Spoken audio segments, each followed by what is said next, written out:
Hello, my marshmallow peeps. So, in today's video, I am doing another Total Pokemon walkthrough. Don't be like, oh my gosh, Levi, you're just doing this so that you can put up episode 39. Again, that's true. No, I'm just kidding. Episode 39 is pretty much entirely done. I have finished recording it. Actually, I just finished recording it maybe 5 minutes ago. And then I was like, I might as well go ahead and just do one of these while I can, and let episode 39 go ahead and convert files before I begin editing it. So, before we start, I need to go ahead and do this. Thank you for that. So, we are going to go, and I guess I don't need this right now. I was about to answer Gemini the Twins question first.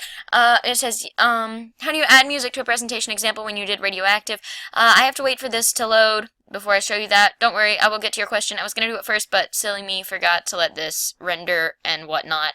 So, we're going to move up to the next question, then come back to that one. Number 1, what size... Sorry, I have gum, if you can't hear the noises. I'm going to go spit this out, actually. Okay, so, just a few little questions. What size do you recommend having sprites as? This is a pretty easy question to answer, mainly because there's no right or wrong answer. You more or less just want it to be, big enough that... You want them to be big enough that you can easily see them, and that they don't look ridiculously disproportionate to the background that they're on. Certain backgrounds, though, would require you to make them bigger or smaller sprites, just so they don't look super disproportionate. But what I always recommend, this is episode 38's PowerPoint, what I always recommend is having a PowerPoint such as this one, like maybe your campfire picture or whatever, where all the sprites are always together, and you have your host and everything, and just constantly copy and paste from there. That way you don't have to worry about your sprites being different sizes. So see, throughout my episodes, my sprites never change sizes except for confessionals or other things, but typically they're all always the exact same size, so that I don't have to worry about like inconsistency. And also, if you want to know how to do it, like suppose this background was super zoomed in, so you would need your sprites to be bigger, what you could do is just highlight all of them on the screen and just make one of them bigger, and it makes them all bigger to the same ratio. So it's what I recommend, as long as they're proportionate, and they can all easily fit on a screen together, but then also fill up a space when necessary, like this, they kind of fill up the scene. If they were a lot smaller, to the point that they looked really weird, it looked really, like, spaced out, then it kind of makes the scene look really awkward, because it looks empty. So, just use your judgment, really, as long as they always stay the same, what's the word, ratio to each other, you're good. And also, look at the Pokedex height entries. Certain ones like Tropius and Wailord make smaller than they really are because they're really tall. Same with Arcanine. But try and keep them pretty accurate to their actual Pokemon things. Certain things also like Huntail. Huntail's super, super tall, but they judge it based on length. So I kind of sort of just ballparked how big I thought Huntail sprite should be. But yeah, that's all I really have to answer that question, because it's a pretty simple question.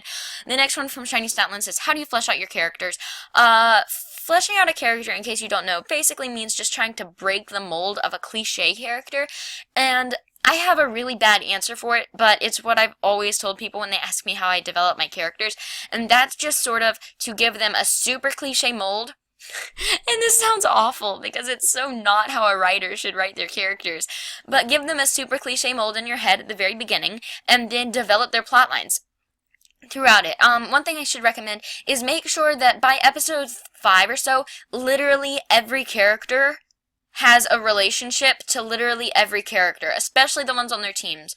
There's an exception if they're not on their team, but make sure everyone at least has a general relationship to every other character, because that just makes it to where their characters are a bit more, I guess there's like a radius of the character, to where no matter what, they always have a feeling about this character, and so you kind of understand what's happening between a scene with them or something like that. The way I flesh out a character, though, is pretty much just give them a really, really stereotypical personality, something really cliche at the beginning, and then as they get to know each other, sort of have them break out of it to the point that I feel like it would be... it's so hard to explain how I do it, because the way I do it isn't the way you're supposed to, but it still works. I pretty much just make them form themselves, and I'm like, okay, as I write, I'm going to show you guys something that I've never shown in a video, and that's one of my scripts, and writing helps you flesh out a character so much because you can dictate exactly what they say. So this is a script of mine, and I know it's a lot to take in because, as you can see, I'm clearly insanely detailed with my script. This is for the entire episode 38. Pretty much, you always say, you guys have asked me on multiple occasions, like, how much I go off script. I don't go off script, like, at all. My script is super specific, and as you can see, I'm not exaggerating when I say I write word for word. I write word for word. Everything is exactly how I want it to be. So that really does help. And I know this looks really intimidating, mainly because it is really intimidating to look at and to think, oh my gosh, this is what I need to be doing. And no, it's not what you need to be doing, but you asked me how I do it, and this is how I do it. So I really hope that kind of explained how I do it, but I probably didn't. The next one is from Gemini the Twins. It said, how do you add music to a presentation example when you did Radioactive? The way you do it is you find the YouTube video you want. It has to be under 20 minutes. So this is the YouTube video I used, and then you copy and paste the link into a YouTube to MP3 converter, and then you paste it, and then you convert video. It doesn't take long at all, and by that I mean it's pretty much instantaneous. Then you download it. I promise you it's safe. I've done it with so many different things. And then you go to whatever editing software you're using, and then you can usually just drop the file in, and you can just where did I save it to? Where did it go?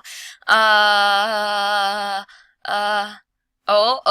that's episode 39 song. You guys don't know what that is yet.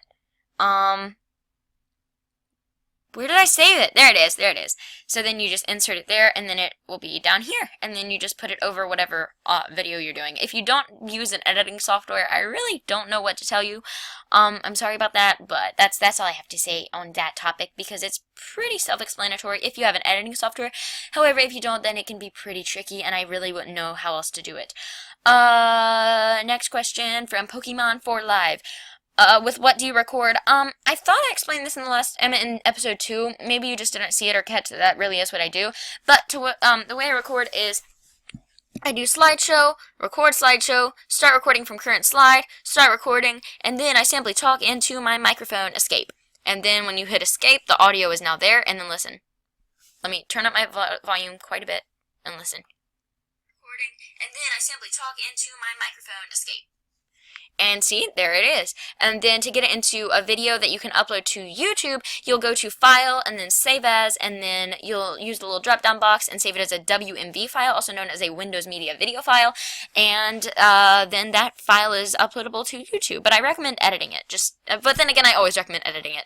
And also, if you're trying to figure out how to make it to where you're by default recording in the correct mic, what you'll do is you'll go to your control panel, and then you'll click Hardware and Sounds, and then you'll click Sound, and then you'll click the recording one, and make sure it's the correct one. And for me, it is the 2C Media USB audio device. I got mine on Amazon for about $40, and it really is worth it. It's good quality. It's never given me any trouble. Only time it did was when I didn't have it plugged in all the way, and it made my voice sound really, really deep, and it was really weird. I was recording a video with Aqua, and it messed up our audio, and I was like, no! I've somehow managed to never do a video with you, even though you're like my main friend in this community, like you're my best friend in this community, and we've never made a video together because something always goes wrong. So make sure you have make sure you always have it completely plugged in. I was using my default mic on my old computer, and then something went really weird with it, and it got all glitchy and stuff. And then this computer has just an awful built-in mic. This is my newer computer. I got it in like February. So if you have a really bad built-in mic, definitely get a microphone. It's totally worth the money. And also, another thing to help with sound, especially if you're using a laptop, well, I guess only if you're using a laptop, especially if you're using a built-in mic, that was what I meant to be saying, on a laptop, make sure you always have your computer plugged in and charging while you're recording, because that will make it to where your computer doesn't have to run as hard, and it won't be making as much internal, like, static noise. So, that's just a tiny little helpful tip that I really recommend using, and it's little, but it makes a big difference. Number 2 from Pokemon 4 Live, how do you get a Pokemon to multiple places on a screen? So I had to ask him to reiterate on that one. Can you explain what you mean more about number 2? He said, well, if a Pokemon dodges something, and it first goes up and down and right and left. So I'm going to show you, I'm not entirely sure, again, exactly what you mean, so I'm going to do 2 things, and hopefully one of them will be what you're saying. So I'm going to make it go up, down, right, and left in just one animation. So what you'll do is you'll click it, you'll click the picture you want to move, and then animation tab, oops, and then, okay, sorry. And then you'll go to the more option, the drop down menu, and scroll all the way down to custom path. Now, what you'll do, make sure you line up this plus little thing pretty much as close to the middle as possible, because it will move from the middle. So like if I were to do it right here and then go like this, then watch, Solrock will like jolt to there. So, and that doesn't look good. See, it'll go boop, and then it'll jolt to there and go up. So make sure you try and have it to the center of the thing. And then after that, if you move it, hold on, let me just erase the animation and start over so that I show you guys exactly what to do. So you'll go animations, custom path, and then you can make it go up and then click and then back down. You don't have to drag it to do a straight line. And if you bring it back to where it goes, then it just goes up. And that's how to do it in one animation. And then if you wanted to do it in a second animation, then you go down and then back up to the center, and then, but it doesn't have to go back to the center. And then you want to go right, and you would just be like boop, boop, and then add animation, and then boop, boop. So now when you do it, it will look like this. It'll be one animation, 2 animations, 3 animations, 4. Now, if you want to do it in just one animation, I can also show you how to do that, so that you just have to push one key and it will go in all of those directions by itself. You'll go up, down, down, up, right, left, left, right. And then, with just one click, it will do the full animation. So, I hope that answered your questions. I got quite a few, especially for being episode 3. I'm surprised that you guys are still giving me so many awesome questions. Also, in reference to the how to do a Pokemon battle, I promise you guys I will be getting to that one. That one's just a little bit tricky, and honestly, I'll have to do that because I've never actually had a full-blown Pokemon battle in my show, but I actually do have one in one of my next Total Pokemon World Tour episodes, so I'll kind of be learning that one with you guys, so that'll be fun. But I'll try my best to answer my questions to the best of your abilities. If you have any more, please do not hesitate to ask me in the comments. I will put a little message that you guys can just reply to with your comments, and I hope that I'm answering your questions correctly. Write in the comments if you want me to start going slower, if you're not following it, or anything of that variety. I'm also really happy that Shiny Stoutland asked me one about writing too, because that's something that is often overlooked in Total Pokemon Island. So yeah, I don't think I had any more questions on this one. The only other thing that I had was the Pokemon battle, which I will be doing in a future episode. But the next video that you guys will be seeing will be episode 39, which will I think it'll be up more like tomorrow morning-ish. So yeah, until then, me loves, you loves, and bye!